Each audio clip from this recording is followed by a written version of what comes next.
욥기 22장 1절 말씀 보십시다. 우리 하나님의 말씀 구약성경 욥기 22장 1절입니다.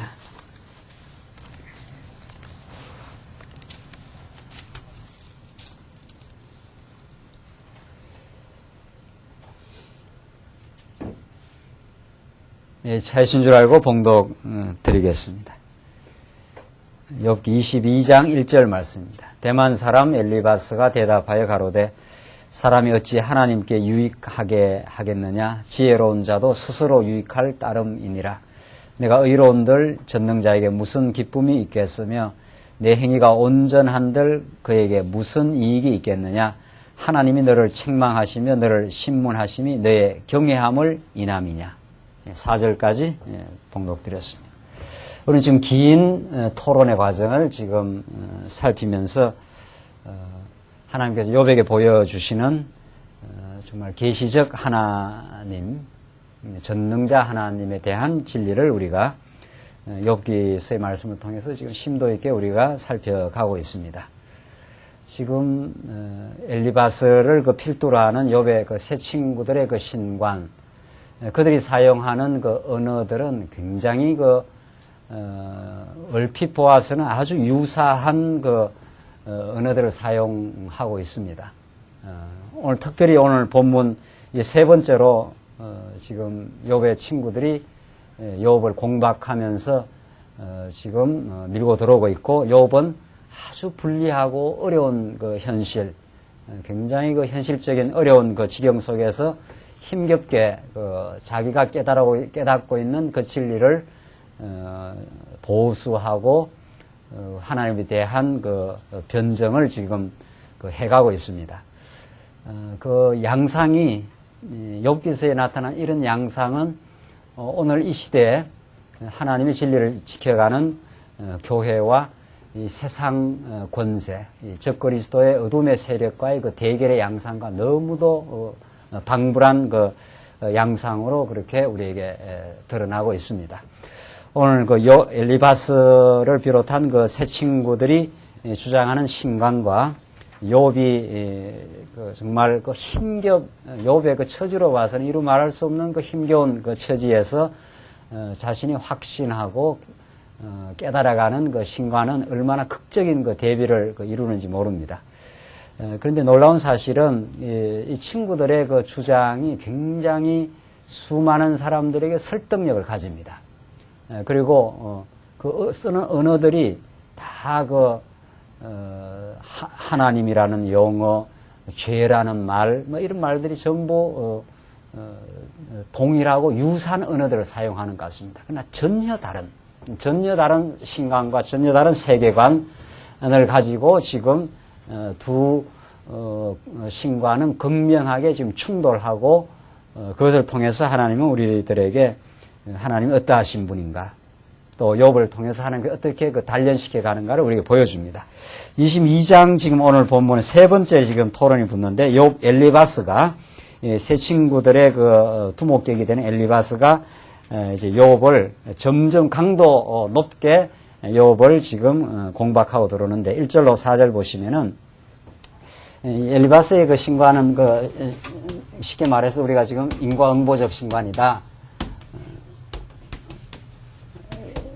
지금 욥의 신관은 이 계시적인 신관을 말하는, 이 얼마나 다른지 모릅니다. 이 똑같은 신이라는 용어를 사용하고 죄라는 용어를 똑같이 사용해도 개념이 전혀 하늘과 땅으로 다릅니다. 이걸 다른 말로 말하면 이제 규범적 세계관인데,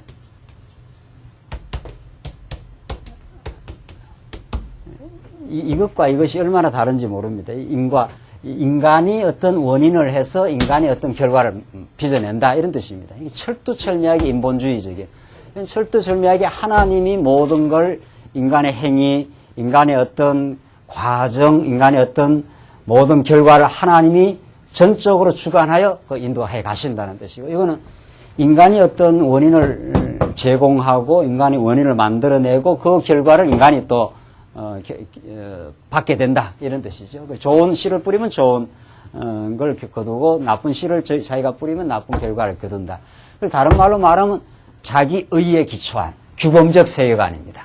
모든 기독교를 떠난 모든 이방 종교적 신과는 규범적 세계관입니다. 자기가 의롭다 이런 뜻입니다. 자기 의를 토대로 하여 이 세상을 바라봅니다. 그러나 하나님께서는 우리 인생을 불의한 가운데 가두시고 하나님의 의를 드러내시는 거죠. 하나님의 의를 찬양하고 그의 은혜로 우리가 산다는 것을 깨닫게 하시는 전혀 다른 세계관입니다. 전혀 다른 걸 지금 가르쳐 주는데 엘리바스가 어떻게 이제 계속 공박을 해도 욥이 그 변정을 하면서 방어를 하니까 1절로 4절은 보시면 엘리바스가 사람은 하나님께 유익하게 하지 못한다. 욥의 지금 항변 앞에 엘리바스가 이제 화가 난 겁니다. 그래서 화가 나서 사람은 하나님께 유익하지 못한다 하면서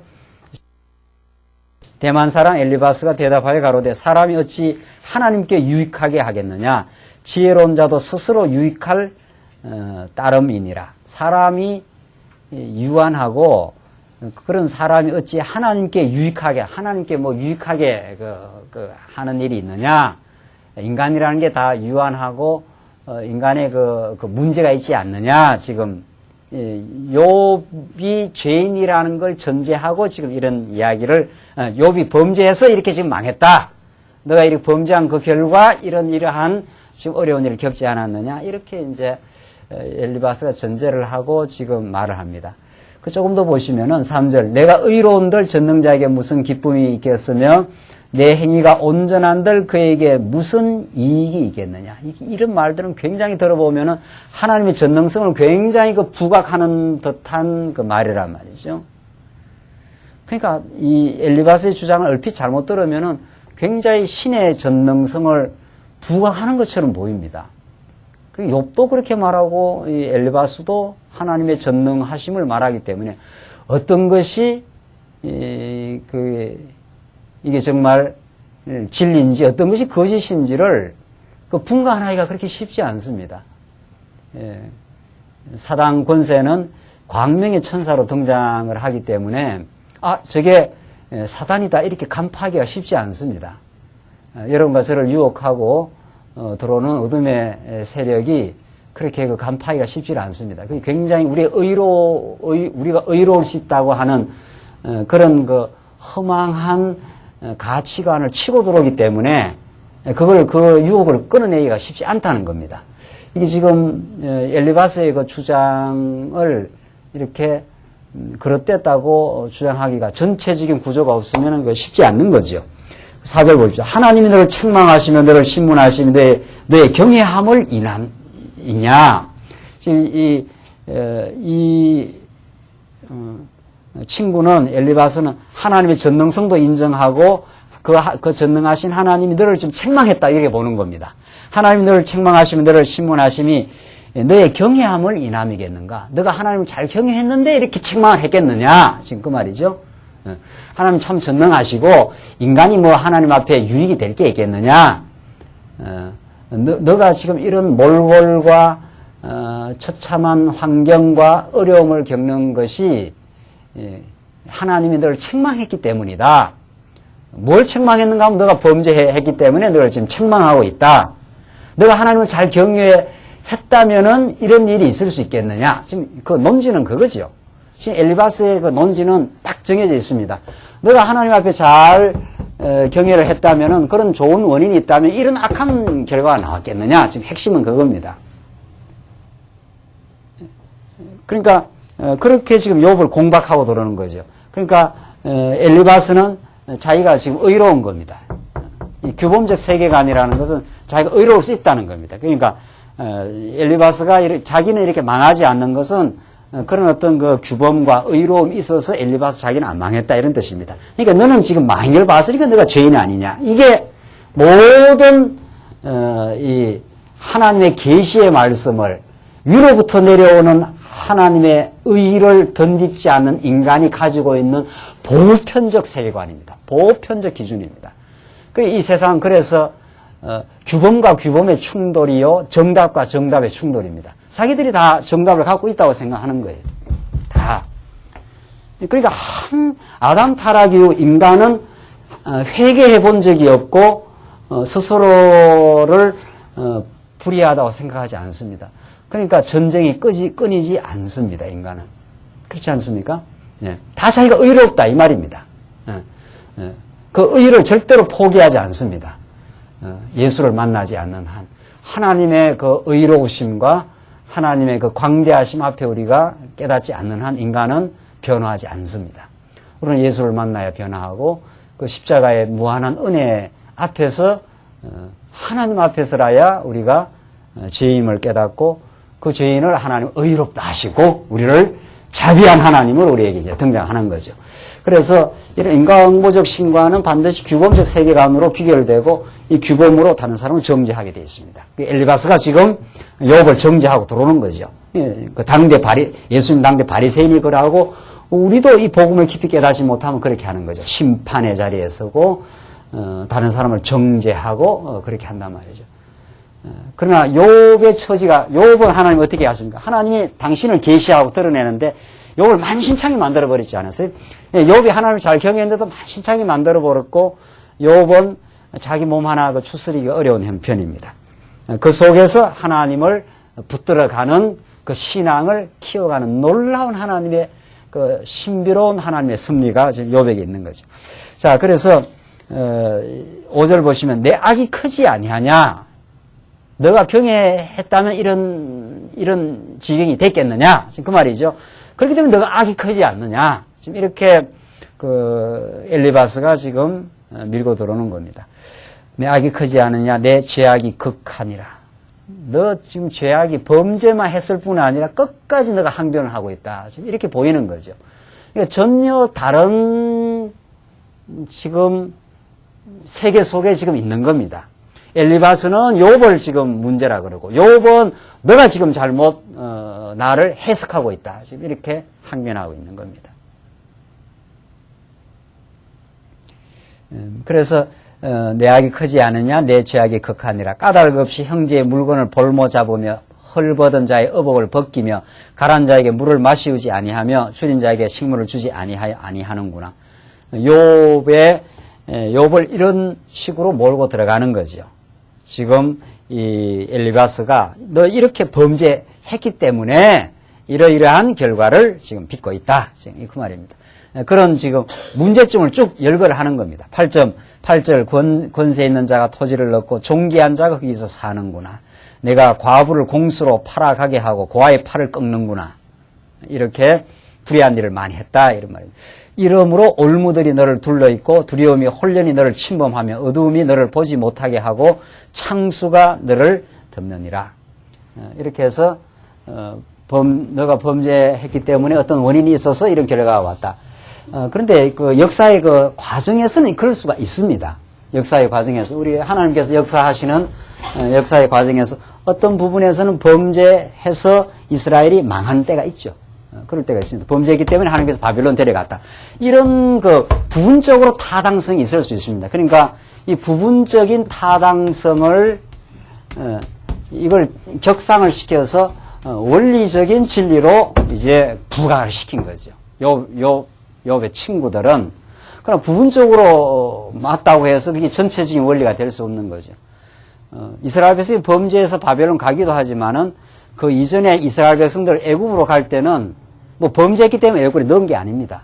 하나님의 창세기에서 이미 이스라엘 백성들을 예언을 했습니다. 너희들은 4대를 들어가서 이제 종살이 하게 될 것이고 때가 차면 하나님께서 이제 건져내게 될 것이라. 이미 아브라함에게 아브라함 후손들이 이러이러한 범죄를 했기 때문에 400년 종살이를 시킨 게 아닙니다. 그러니까 어떤 부분은 그럴 수가 있죠. 그마저도 하나님께서 인간이 이렇게 했기 때문에 때렸다. 이것도 어디까지나 부분적 해석인 거죠. 하나님은 전체적 계획을 갖고 있는 거죠. 하나님께서 정말 만신창이하고 성전을 무너지게 하셔서 그들을 하나님의 전적인 은혜로 회복시켜 찬양하게 하시려고 하나님이 어떠하신 분이면 알게 하시려는 궁극적 목적을 가지고 하나님께서 이렇게 섭리를 하신 거죠. 우리는 하나님께서 한번 무너지게도 하시고 또 많은 슬픔과 어려움을 겪게도 하시고 하나님의 전능한 능력으로 회복시키시고 그리고 때리고 싸매어서 그러니까 싸매어서 찬양하게 만드시려고 우리는 때리셨다. 이렇게 되는 거죠. 그 전혀 그 현상을 설명하는 원인 설명이 우리 궁극적 하나님으로부터 이렇게 설명을 해 들어오고 과정을 설명하고 최종적 귀결까지 어떤 목적을 가지고 하시는 거죠. 그러나 이 규범적 세계관, 인과적 세계관은 인간이 이렇게 잘못했기 때문에 때렸다 이런 식인 거란 말이죠. 그러니까 현상적으로 얼핏 봐서 맞아 보여요. 그럼 다른 것은 그렇게 적용이 안 되거든요. 그러면 잘못해서 때렸으면은 또 잘해야 또 회복할 거 아니에요? 언제 이스라엘이 잘했느냐 말이죠. 그냥 하나님 앞에 기도하고 몸부림 쳤을 뿐이지만은 하나님이 계획이 있어서 또 회복을 시켜간 거죠. 은혜로. 전혀 다릅니다. 정말 우리가 이런 계시적 사고방식 속으로 하나님께서 우리를 지금 인도하신 것이고 그런 새로운 사고방식과 기준에 의해서 우리는 지난 날도 해석하고 오늘의 우리의 삶도 해석하고 미래를 전망하게 되어 있는 거죠. 하나님께서 나를 오늘 나되게 하시려고 정말 하나님을 더 의지하게 하시고 주 안에서만 예수 안에서만 진정한 회복과 새로운 삶이 있음을 깨닫게 하려고 지난날 하나님께서 우리의 어리석음 가운데 두시고 또 몸부림치는 세월도 있게 하셔서 그것이 오늘 예수 앞으로 이끌어 가시는 십자가 앞으로 우리를 인도하시려는 그래서 궁극적으로 부활의 생명으로 살게 하시려는 그래서 영원한 천국을 소망하며 살게 하시려고 이 잠시 잠깐 세상 가운데 이런 일을 겪게 하셨구나. 이게 우리의 해석이라는 거예요. 그러나 지금 엘리바스는 전혀 다릅니다. 전혀 인간의 자기 의와 자기 능력에 근거해서 너가 이렇게 해서 이렇게 됐다는 쪽이에요. 얼마나 그게 그릇된 지금 해석으로 욥을 공박하고 들어오는지 모릅니다. 12절 보시면은 12절로 20절 보시면 하나님께서 인간의 모든 행위를 아시고 심판하신다 합니다. 그러니까 이런 말들은 아주 그게 엘리바스의 신관이 정당하게 보인단 말이죠. 얼핏 봐서는 하나님이 인간의 행위를 알고 심판한다 하니까 그게 얼마나 그 맞는 소리 같으냐 말이죠. 얼핏 봐서. 그 심판의 기준이 다르고 심판의 목적이 다른 겁니다. 정말. 그 똑같이 심판이라는 용어도 쓰고 죄라는 용어도 쓰지만은 얼마나 다른 지금 하나님을 지금 엘리바스가 설명하는지 모릅니다. 그걸 우리 잘 볼 필요가 있는 거죠. 하나님이 높은 하늘에 계시지 아니하냐 보라 별의 높음이 얼마나 높은가. 뭐 이렇게 하나님을 굉장히 높이는 듯하게 말하잖아요. 그러나 내 말은 하나님이 무엇을 아시며 흑암 중에서 어찌 심판하실 수 있으랴. 이렇게 말한다는 거예요. 욥이. 하나님이 욥은 이런 말을 한 것도 아닌데 그러니까 지금 엘리바스의 심판이라는 개념은 인간이 잘못했기 때문에 하나님 심판한다. 지금 그런 심판입니다. 성경에서 심판은 그게 아니. 성경에서 심판은 하나님이 선과 악의 기준이 되시고 하나님이 정한 대로 심판하십니다. 인간이 이렇게 하니까 심판하는 게 아닙니다. 하나님이 인간을 불의한 가운데 두실 수도 있고 얼마든지 하나님이 우리를 의로운 가운데 건져내실 수도 있습니다. 이게 하나님의 심판이고 하나님은 한번 선한 백성, 의로운 백성으로 선한 백성으로 정해놨기 때문에 최종 예수님 오시는 때 하나님의 의로운 심판을 하시는 거죠. 인간의 행위에 따라 심판하는 게 아니고 당신이 정해놓은 뜻을 따라서 그대로 심판하시는 거죠. 그러나 이 엘리바스의 심판의 개념은 인간이 이렇게 하면 저렇게 하고 인간이 잘하면은 잘하는 심판을 한다. 이게 전혀 다른 거예요. 그러니까 이건 가짜 신입니다. 만들어진 칸트적 신인 거죠. 칸트가 그 도덕적 신 존재 증명을 하지 않나요? 이 규범적 세계관이란 말이죠. 모든 이방 종교의 세계관이 그러하고 여러분과 제 마음 속에 그것이 도사리고 있습니다. 그것을 늘 처복종시켜 가면서 우리는 성장해 가고 있습니다. 오늘 권사님 우리 성장의 우리 꿈을 정말 주셨는데 우리 신앙의 성장이 무엇인가? 정말 우리 날마다 400년 종살이 하던 옛사람을 하나님께서 무너뜨리는 과정이란 말이죠. 그게 뭘 무너뜨린가 구체적으로 내가 의롭다고 하는 규범적 세계관을 무너뜨립니다. 나는 의로운 인생이 아니구나. 400년 종살이하고 하나님께 그냥 내버려 두면은 정말 영적 말할 수 없는 정말 내 내면 속에 말할 수 없는 그 질병으로 가득 찬 인생이었구나. 그러나 하나님께서 나를 의롭다 하시고 나를 새롭게 하시는 하나님. 이 세상에 속하지 않은 새로운 영적 세계로 나를 인도해 가시는 하나님. 그게 영적 성장이라는 거죠. 그 세계 속에 들어와 있을 때 우리 얼마나 마음의 자유를 누리며 우리는 실제로 범죄했던 인생이지만 하나님 나를 의롭다고 심판해 주시고 예수님 오셔서 내가 의와 죄와 대해서 다 심판을 하겠다. 요한복음에 나오지 않나요? 우리를 정말 의롭다고 심판을 해 주십니다. 우리를 죄를 기억지도 않는다 말이죠. 그러니까 우리가 하나님 앞에서 아버지라 이렇게 오늘 나온 거 아니에요? 그 전혀 내 어떤 행위와 내 어떤 세속적인 규범에 근거해서 나오지 않았습니다. 그래서 우리가 명랑한 거 아니에요? 실제로 죄를 자꾸 생각한다면 하루에도 내 중심으로 산 적이 얼마나 많은데 그렇게 하나님께서 우리를 보신다면 우리가 이렇게 나올 수 있나요? 하나님께서 우리를 전혀 새로운 신분으로 우리를 인도하셨고 우리의 그 성장의 과정 자체가 부활의 진리 가운데 우리를 성장해 가시고 우리를 표대를 이제 그리스도의 장성한 표대를 향해서 지금 전진해가는 그런 거룩의 지금 싸움을 지금 하고 있는 거죠. 지금 이 심판의 기준이 얼마나 다른지 모릅니다. 그러니까 똑같은 언어를 쓰는 것 같아도 똑같은 하나님이라는 용어, 심판이라는 용어도 전혀 다르다는 거죠. 14절 빽빽한 구름이 그를 가려운 적 그가 보지 못하시고 궁창으로 걸어 다니실 뿐이라 하는구나. 하나님이 이 세상을 잘 못 본다 이렇게 해서 그런 식으로 이제 욥이 말한다는 거예요.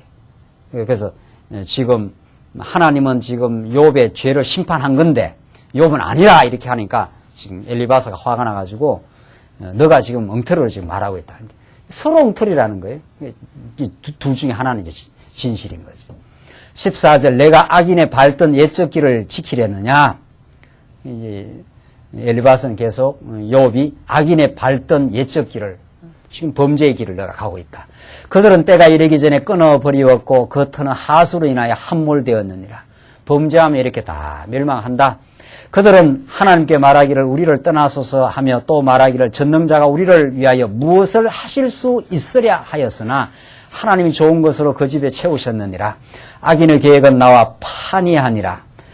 죄인은 보고 기뻐하고 무지자는 그들을 비웃기를 우리의 대적은 끊어졌고 그 남은 것이 불사른 바 되었다 하느니라. 이렇게 악인들은 엉터리로 자기를 변명하지만은 하나님은 심판하시기 때문에 너가 범죄해서 했고 지금 심판해서 지금 이렇게 망하지 않았느냐. 그거 인정하라. 뭐 이런 뜻입니다. 이게 엘리바스가 욥의 어떤 비참한 결과 지금 아주 어려운 형편을 보고 그것을 인과적으로 설명을 하는 겁니다. 아주 규범적으로 지금 설명을 하고 있습니다. 계시적으로 설명을 못하고 있는 거죠.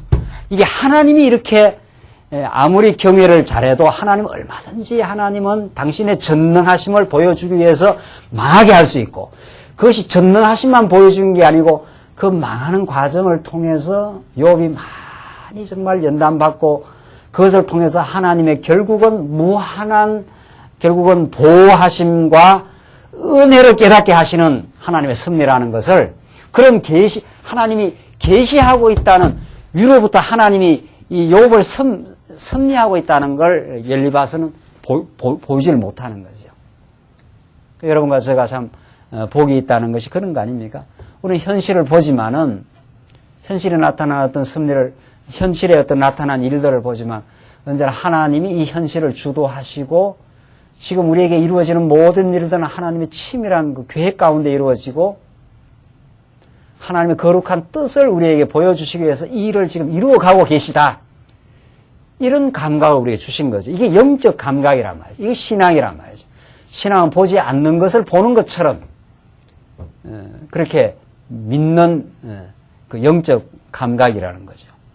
우리는 그럴 때라야 우리는 삶의 고난 속에서도 소망을 가질 수가 있고 이것이 나를 하나님께서 나의 허탄한 그 규범적 세계관, 내 의로운 기준을 하나님께서 무너뜨리시는 그 복된 과정이었습니다. 지금 하나님께서 그 나의 의를 뽑아내시고 예수 안에서 참된 그 의를 노래하게 하시려고 하나님께서 그렇게 하십니다. 이것이 우리의 그 깨달음입니다.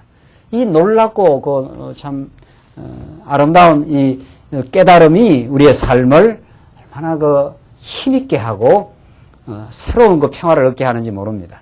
지금 21절 마지막 보십시오. 엘리바스는 그렇게 욥을 밀고 들어오면서 너 하나님 앞에 회개하라 이런 뜻입니다. 21절 너는 하나님과 화목하고 평안하라. 너 하나님과 관계가 지금 잘못됐다. 지금 그런 말이죠. 그러니까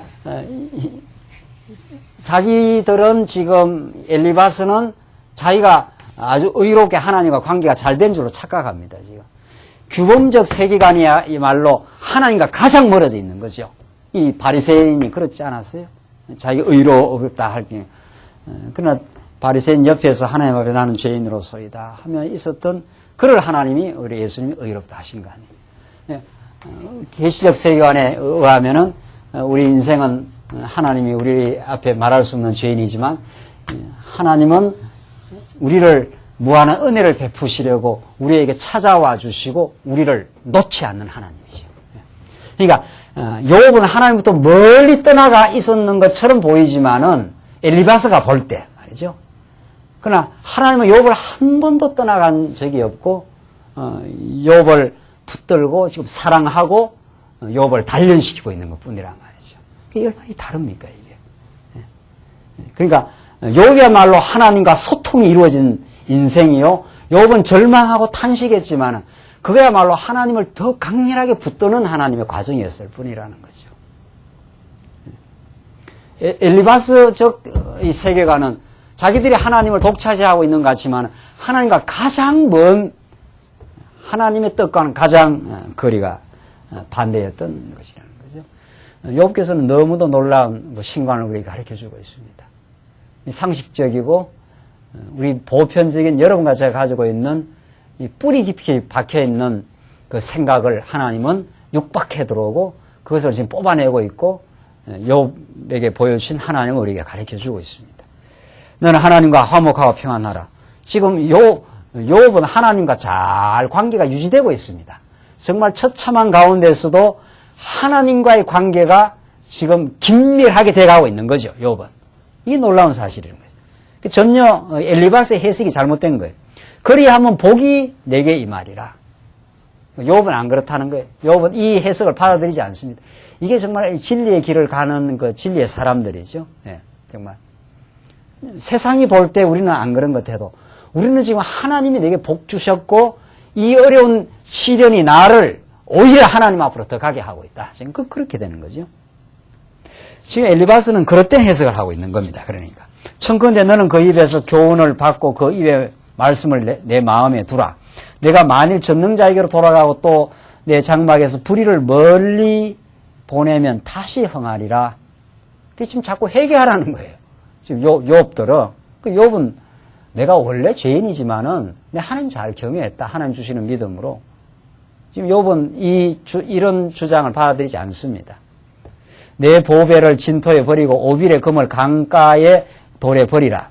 그리하면 전능자가 내 보배가 되시며 내게 귀한 은이 되시리니 이에 내가 전능자를 기뻐하여 하나님께로 얼굴을 들 것이라.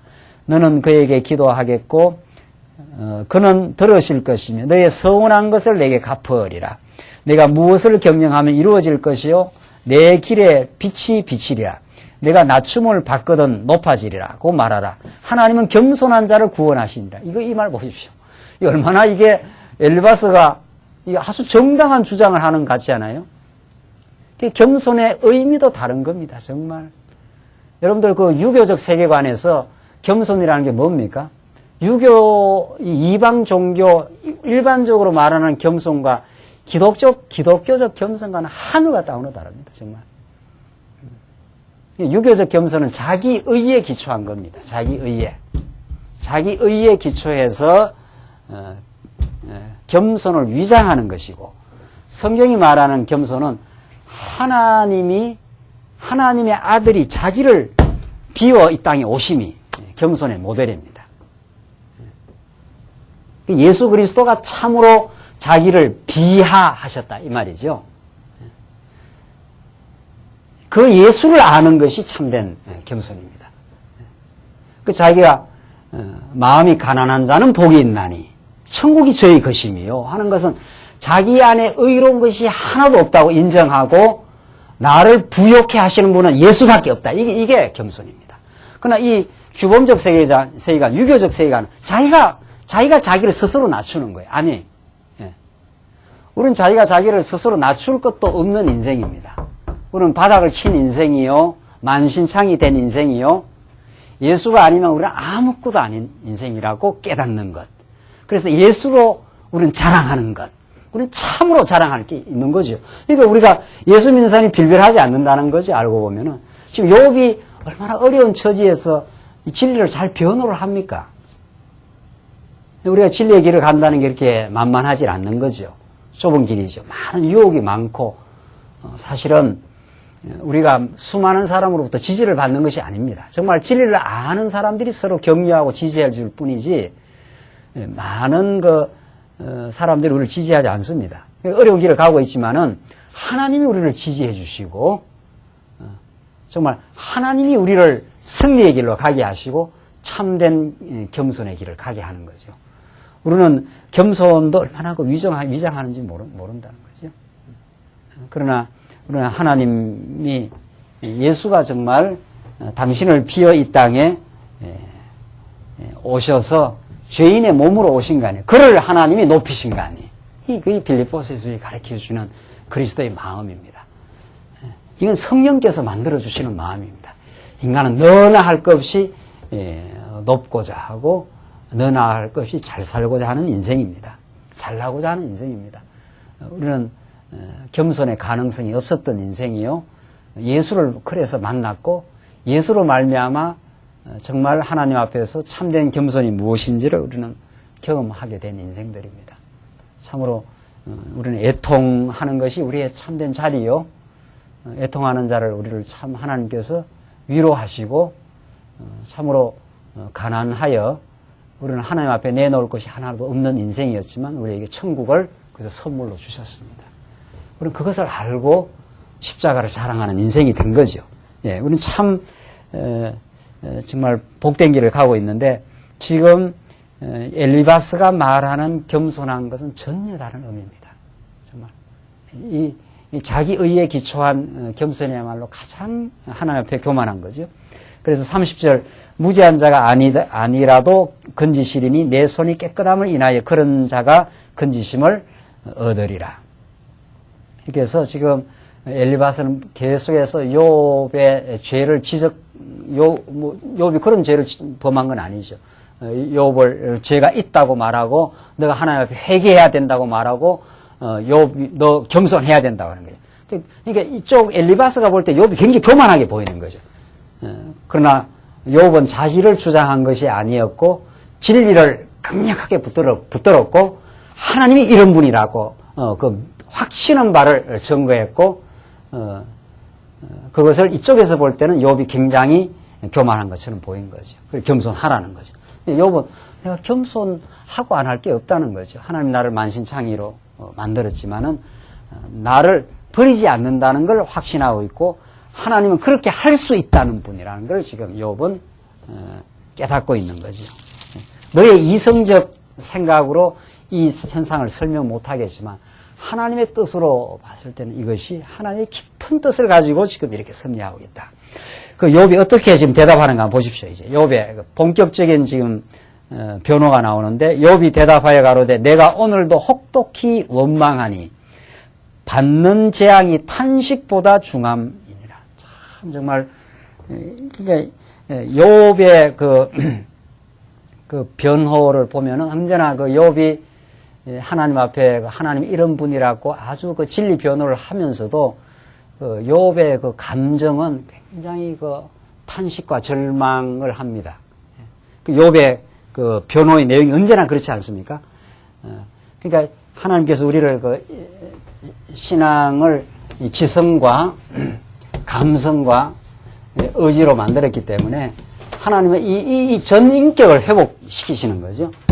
그러니까 하나님께서 우리로 하여금 진리를 깨닫게 해서 이 지성으로 하나님의 진리가 이런 것이다. 하나님이 이런 분이라는 걸 명백하게 그 이론적으로 잘 깨닫는 게 중요하죠. 그렇게 하나님을 깨달아가면 우리의 감성을 하나님께서 건드리시고 우리 하여금 절망과 탄식도 겪게 하고 울게도 하시고 새로운 애통을 넘어 하나님의 큰 위로를 받고 이 감성이 이제 회복되는 거죠. 하나님 중심적 감성이 회복되는 거죠. 타락한 감성이 아니라 우리는 이 시편이나 욥기 이런 시가서에서 얼마나 하나님의 백성들이 탄식하고 절망하고 그 속에서 하나님의 큰 위로를 받으며 그 감성의 회복이라는 게 이루어지는지 모릅니다. 정말 우리는 전인격을 사용하시고 욥이 고백하는 현장을 고백이라는 게 그런 거죠. 하나님 참 너무 힘듭니다. 이 기도가 그렇게 나오는 거죠. 욥이. 그게 우리의 있는 그대로의 기도 아닙니까? 내가 오늘도 혹독히 원망하니 나오잖아요. 받는 탄식이 재앙이 탄식보다 중함이라. 이게 하나님께 우리에게 시련을 주실 때 정말 이성적으로 기도를 할 수가 없지요. 그렇지 않아요? 그 소리가 나오는 거죠. 하나님 이걸 어떻게 견딜 재간이 없습니다. 라고 하나님 앞에 절규하는 것. 그게 그걸 하나님 받으신다는 거 아니에요? 그걸 하나님이 우리 인생들의 절규와 몸부림을 하나님 모르시는 게 아닙니다.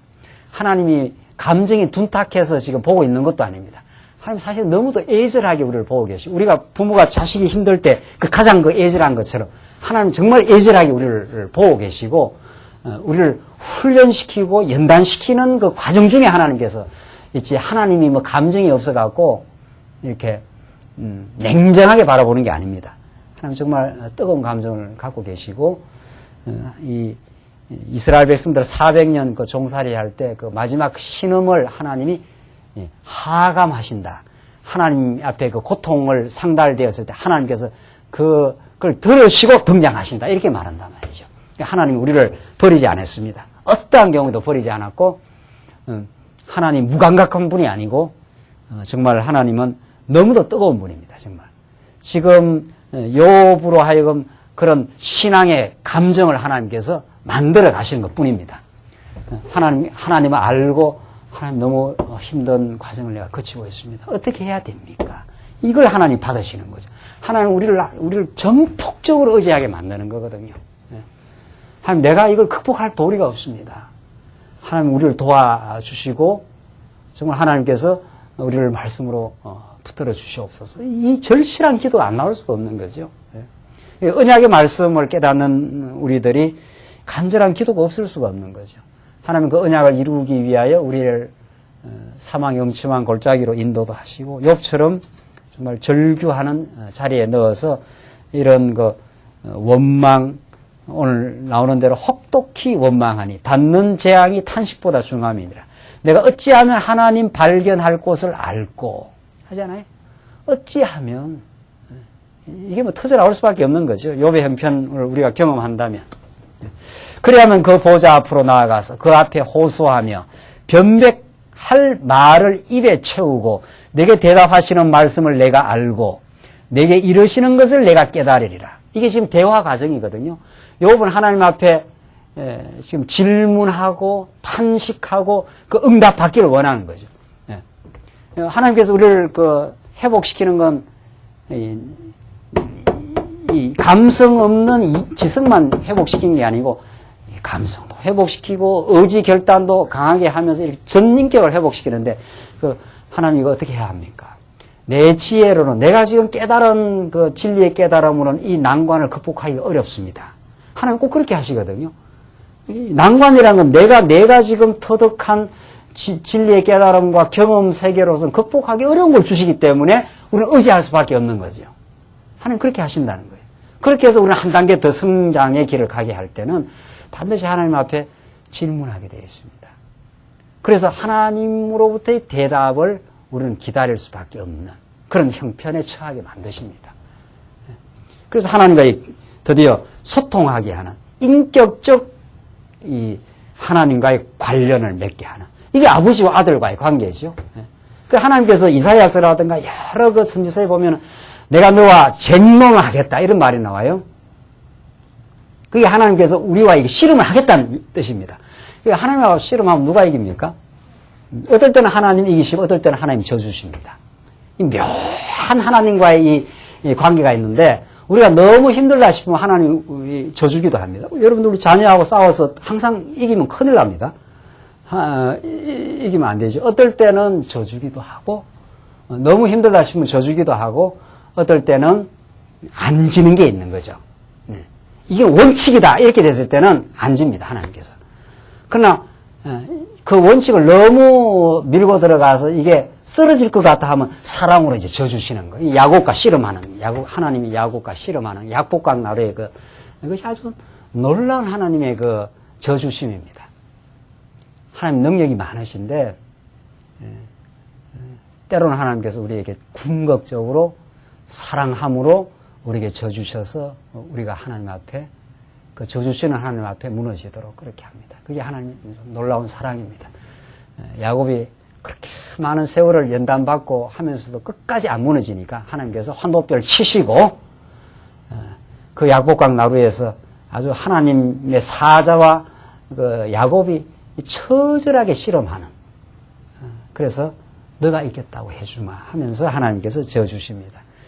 그때 야곱이 무너지고 하나님 앞에 새롭게 살아납니다.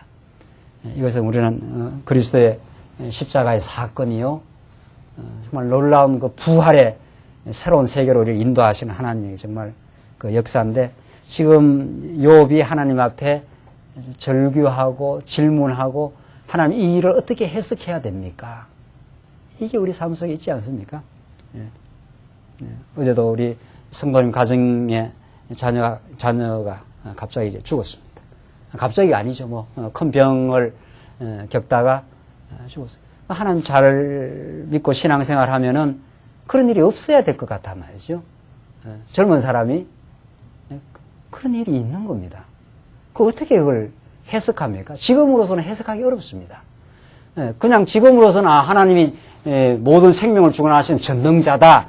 이 정도 해석만 떨어지죠. 그러나 그 일을 일으킨 것은 시간이 더 가봐야 정말 이 땅이 전부가 아니구나. 정말 이 땅은 잠시 우리가 순례의 길을 가는 나그네 길이구나. 영원한 세계를 우리가 눈앞에 두고 지금 가고 있구나. 우리를 알고 말할 수 없는 진리의 세계로 인도하시려고 이 땅을 우리의 생명을 연장시키기도 하고 걷어가시기도 하시는 분입니다. 욥에게 밀어닥친 이 엄청난 이 재앙 같은 일, 그 속에서 욥은 계속 하나님께 질문했고 그 해답을 얻어내고야만 합니다. 욥기 마지막 장에 하나님께서 욥의 편을 들어주시고 욥에게 등장하시고 거꾸로 욥에게 질문해 들어오면서 너가 알고 있는 그 하나님보다 더 크고 위대한 하나님, 더 깊고 오묘한 하나님을 내가 가르쳐 주겠다. 이렇게 욥에게 등장하시지 않습니까? 여러분과 저에게 정말 새로운 성장의 길을 가게 하기 위하여 우리가 애지중지한 걸 하나님께서 무너뜨려 버리기도 하시고 우리가 붙들고 있는 것들을 놓지 아니하고는 안 되도록 하나님께서 손을 놓게도 하십니다. 그것을 통해서 우리는 엄청난 새로운 하나님의 정말 놀라운 진리의 세계를 터득하게 되고 하나님의 사랑을 느끼게 될 겁니다. 지금 5절 보시면 내게 대답하시는 말씀을 내가 알고 내게 이르시는 것을 내가 깨달으리라. 나는 하나님 앞에 지금 호소하고 있고 정말 하나님을 정말 앞에 나갈 수밖에 없는데 하나님 이것을 깨닫게 하시옵소서. 지금 그 말 아닙니까? 그가 큰 권능을 가지시고 나로 더불어 다투실까? 아니라 도리어 내 말을 들으시리라. 나로 더불어 다투실까? 아니라 도리어 내 말을 들으시리라. 하나님은 욥에게 시련을 주셨고 욥에게 새로운 욥이 전에 알지 못했던 하나님으로 이제 등장을 하십니다. 거기서는 정직자가 그와 변론할 수 있은즉 내가 심판자에게서 영영이 벗어나리라. 거기서는 정직자가 그와 변론할 수 있은즉 하나님께서 우리에게 정직한 마음을 주시면 이게 거짓입니다. 이것이 거짓이고 이게 진리란 말이죠. 진리의 세계. 어둠의 권세는 우리가 의로울 수 있다라는 자꾸 그런 껍데기를 우리에게 주십니다. 그게 거짓자란 말이죠. 자기가 의롭다고 생각하니까 남을 이렇게 또 이렇게 스트레스를 주는 거죠. 정죄하는 거죠. 그러니까 이 규범적 세계관을 가지고 있는 사람 스스로가 해방이 없습니다. 그건 하나님께서 여기에서 건져낸 겁니다. 여기에서 자유케 한 겁니다. 여기서 예수 안에 우리의 어리석음을 깨닫게 하고 하나님 앞에서 죄인임을 깨닫게 하고 하나님 앞에서 우리가 의롭다함을 덧입은 인생인 거예요. 그게 자유한 인생이 된 겁니다. 그래서 이 자유한 인생은 다른 영혼을 자유케 하는 거죠. 또 그래서 내가 심판자에서 영영이 벗어나겠다. 하나님이 우리에게 참 진리의 세계를 주시면 진실한 내 모습을 발견하게 하시면 인간이 자기를 몰라서 사실은 얼마나 방황합니까?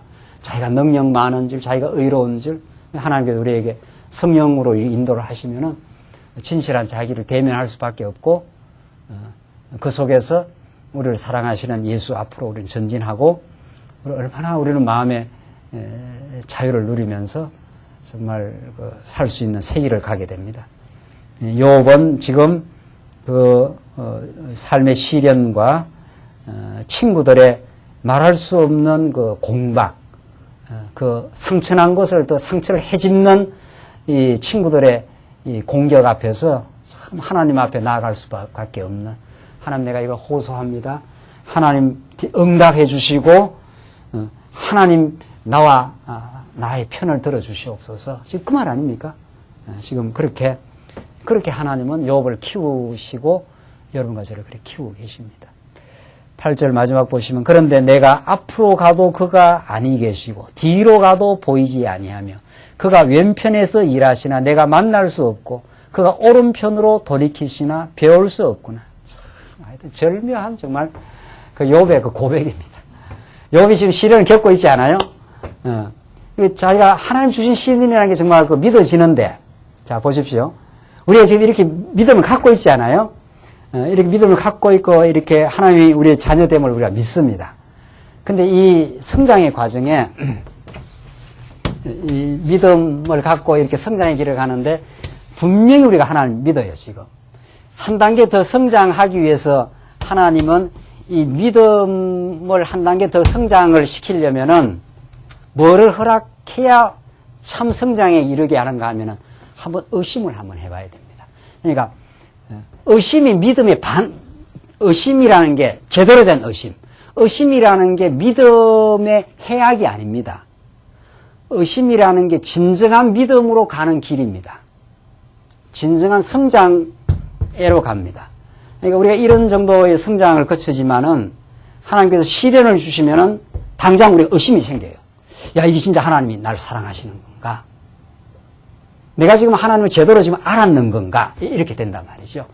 그게 그 진지한 질문의 의심입니다. 그것이 우리를 성장의 길로 가게 합니다. 그러니까 너무 자속적이고 안주하면 성장하지 않는다는 게 그런 뜻입니다.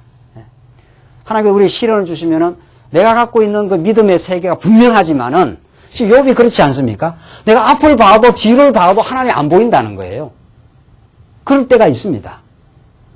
분명히 욥이 지금 하나님을 알았지 않습니까? 그런데 욥을 더 성장의 세계로 이끌어가기 위해서 욥이 감당하기 어려운 그 시련을 줘버렸단 말이죠. 그 욥의 그 상태로서는 이걸 해석을 못합니다, 지금. 그러면서도 하나님을 지금 견진하고 있는 거죠. 그러니까 욥은 확신과 의심의 그 과정을 계속 반복합니다. 소망과 절망의 과정을 계속 반복해요. 무슨 말인지 아시겠습니까?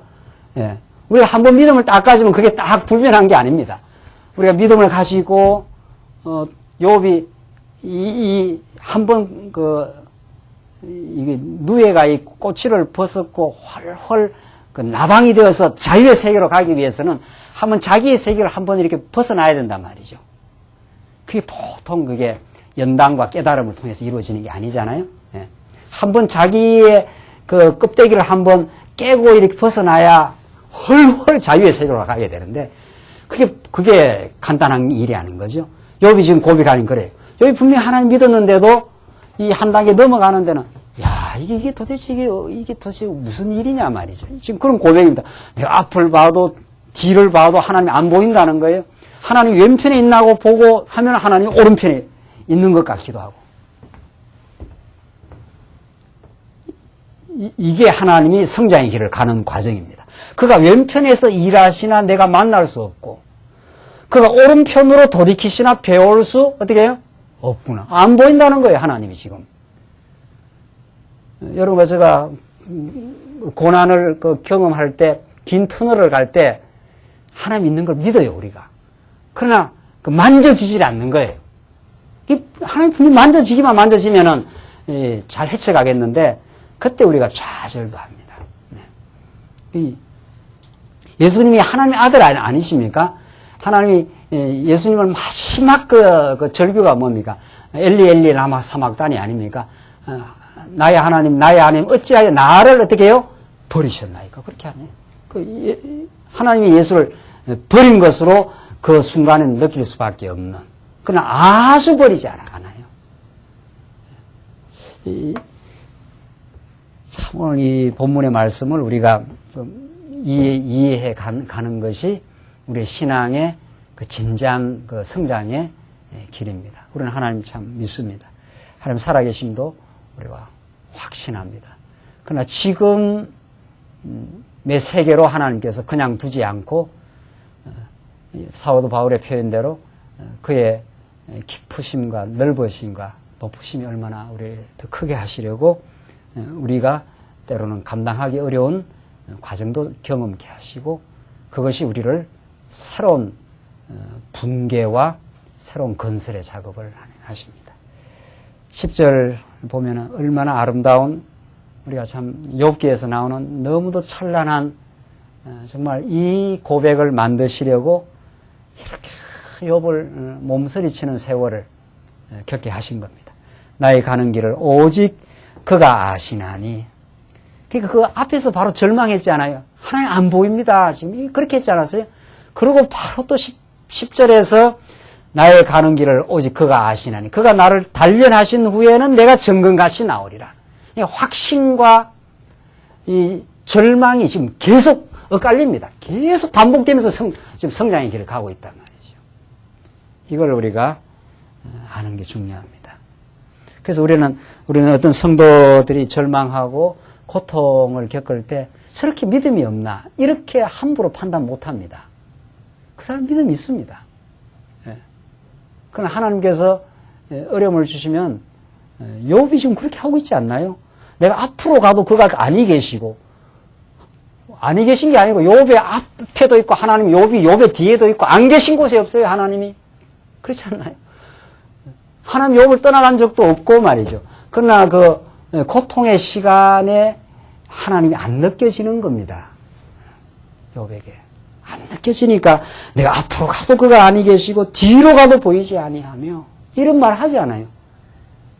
그러니까 우리는 어떤 성도가 막 고통을 받으면 말이죠. 그렇게 믿음이 없냐? 그건 그 사람한테 엄청난 상처입니다. 고통을 받을 때 참 힘들겠습니다. 참 그건 참 큰 고통입니다. 그 고통을 경험한 사람은 그래밖에 믿음을 못 가진다, 이 말을 우리는 할 수가 없습니다. 지금 욥이 얼마나 신앙이 좋은 사람입니까? 그러나 욥이 지금 겪는 그 고통을 치를 때 우리는 모든 걸 지성적으로만 해석하고 살지 않습니다. 감성적으로 힘든 겁니다. 그 사람이 믿음이 없어서 그래 힘든 게 아닙니다.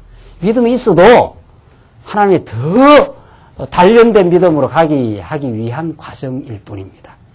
우리가 그것을 알 때 우리는 나의 고통을 치려고 할 때 너무 우리 좌절하지 않습니다. 하나님, 내가 때로는 하나님 원망도 많이 했습니다.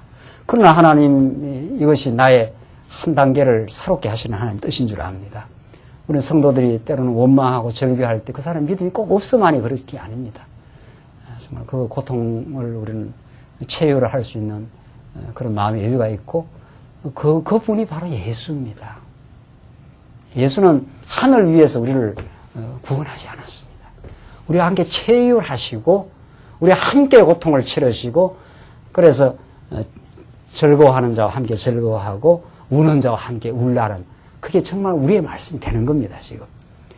지금 욥이 나의 가는 길을 오직 그가 아시나니 그가 나를 단련하신 후에는 내가 점검같이 나오리라. 이 정말 소망 아닙니까? 정말 이 절망의 과정과 고통을 겪어가면서 하나님께 욥을 붙들어 주심.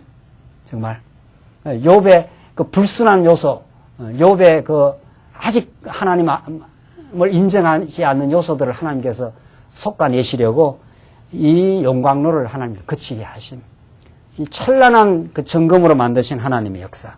내 발이 그의 걸음을 바로 따랐으며 내가 그의 길을 지켜 치우치지 아니하였고 내가 그의 입술의 명령을 어기지 아니하고 일정한 음식보다 그의 입의 말씀을 귀히 여겼구나. 이 욥이 또 실제로 정말 귀히 여기지 않았어요? 하나님은 욥에게 신앙도 주셨고 시련도 주셨을 뿐입니다. 그는 뜻이 일정하시니 누가 능히 돌이킬까?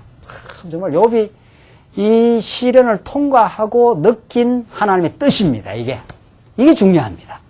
예, 우리는 지난날 말씀도 깨달았고 또 지금도 깨달아가고 있습니다. 그러나 우리의 삶을 이 땅에 두신 것은, 생명을 연장시킨 것은 우리가 그만큼 겪은 후에 하나님의 뜻이 참으로 일정하셔서 내게 향하시는 하나님의 뜻이 일정하십니다. 하나님은 뜻이 일정하셔서 당신의 섭리를 이루시는데 그 일정한 뜻이 내게 이루어질 때 이렇게 굴곡이 있습니다. 이 돌고 도는 과정, 광야 40년 길을, 열흘길 하면 갈 수 있는 길을 하나님께서 얼마나 많이 돌리시면서 우리를 점검같이, 정말 하나님은 우리 아버지이셨습니다. 나를 버리지 않고 사랑하시는 아버지입니다. 라고 오늘 지난날의 모든 연단과 말할 수 없는 상처가 우리 하여금 오히려 치유하시고 오히려 싸매 주시고 아버지라 이렇게 아빠 아버지 이렇게 부르지 않아요? 아버지가 우리를 응답해 주십니다. 맞아, 내가 너를 미워했을 리가 있겠냐? 너는 내 사랑하는 아들이야. 이게 우리 하나님이 우리에게 함께 하심입니다. 우리는 더 이상 우리는 얻을 수 없는 하나님의 복을 누리는 인생이요. 참으로는 하나님 앞에서 복된 인생입니다. 오늘 본문이 우리에게 참 위로가 되기를 바라고, 진정한 가치가 우리 이 세상에서 참 이제 훌훌 털고 두려움 없이 우리 주신 하나님의 은혜에 감격하고 정말 새롭게 치유되고 성장되기를 간절히 바라는 우리의 정말 간절한 소원이 오늘 본문이 우리에게 주시는 말씀입니다. 기도하십시다. 우리 자비하신 하나님 아버지 은혜를 감사합니다. 하나님 뜻이 일정하셔서 하나님 계획한 뜻을 이루시되 우리를 많이 무너지게 하시고 새롭게 정말 하심을 감사합니다. 그리스도가 우리를 위해서 무너지시고 십자가에서 절규하심으로 우리의 구원을 이루어내시고 그 놀라운 정말 구원의 손길을 우리에게 내미셔서 우리가 죄에서 자유함을 얻으며 이 세상에 이 복잡하고 시련 많고 참으로 갈등 많은 세상 속에서도 우리가 소망의 끈을 놓지 않고 우리가 갈 수 있게 하셔서 참으로 감사합니다. 이 길을 홀로 가는 것이 아니고 우리 사랑하는 지체들과 더불어 갈 수 있게 하셔서 더욱 감사합니다. 이 욥기서가 우리의 참 삶의 좌표가 되게 하시옵소서. 예수님 이름으로 기도하옵나이다. 아멘.